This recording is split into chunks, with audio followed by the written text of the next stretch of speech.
Welcome to our Lenten exhibit.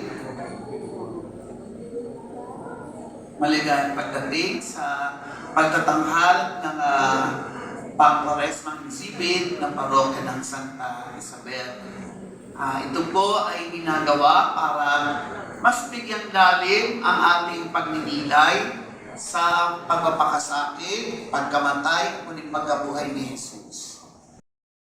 Dapat na maging diwa natin lahat, lalo na kung ikaw ay may alagang imahe ng santo ng pagmahal na araw, na the image that you take care should give a reflection of yourselves. Pakita ang ating talim ng pananampalataya sa pamamagitan ng mga imaheng alaga natin. Hindi ito mga dekorasyon, hindi ito anting-anting, at hindi ito, this will never and should never be an instrument to social climbing. This is a religious activity. This is an act of the church.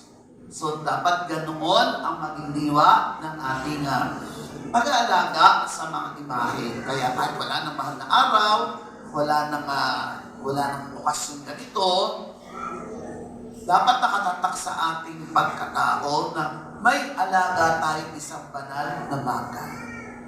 Kaya iyon, sabi ko nga, should be a reflection of your own self. Kaya tayo ang mamumuna sa pag-akay sa ating mga kapatid na malapit sa Panginoong Diyos. Kaya hindi ito isang palabas para lang isang magpakita ng yabang o kung ano paman. Hindi ito'y magpakita ng pananampalataya sa Panginoong Jesus.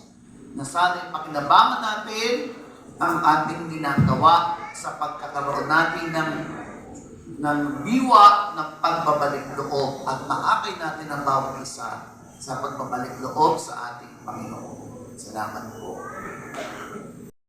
Diwa ngayong araw, isang maikling synopsis lang po kung ano po ang i-expect natin pagbalik po natin sa exhibit.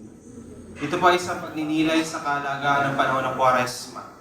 Sa pamamagitan ng mga sining kasaysayan at simbolismo, ang exhibit na ito ay nag-aanyaya sa mga bisita sa ating lahat na magsaliksik ng mga espiritual na mensahe ng pagpapakumbaba, pagninilay at paghihirap na itinampok sa buhay at sakripisyo ni Kristo. Sa exhibit na ito makikita ang koleksyon ng mga likhang sining, makasaysayang mga relihiyosong bagay at mga visual presentation na tumatalakay sa mga tradisyon ng Quaresma at mahal na araw. May tatlong pangunahing tampok sa ating Lenten exhibit. Una, ang mga tagpo sa buhay ng ating Panginoong Jesucristo na nagbibigay sa atin ng pag-asa sa pamamagitan ng pagpapagaling, pagbibigay ng pagkait mga biyaya, pagpapatawad at pagbabagong buhay. Ikalawa, tampok ang imahe ng Panginoong muling nabuhay na siyang ugat ng ating sinasampalatayanan at makapangyarihang salisag ng pag-asa.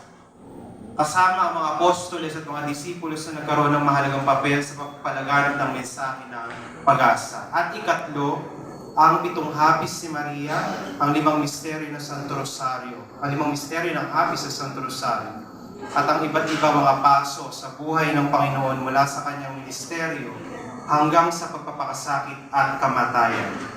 Nais namin hikayatin ang mga bisita na maglaan ng oras para sa personal na pagninilay, pagdarasal at mas malalim na koneksyon sa ating pananampalataya. So welcome po sa aming inihandang simpleng Lenten exhibit. Maraming salamat. Thank you so much.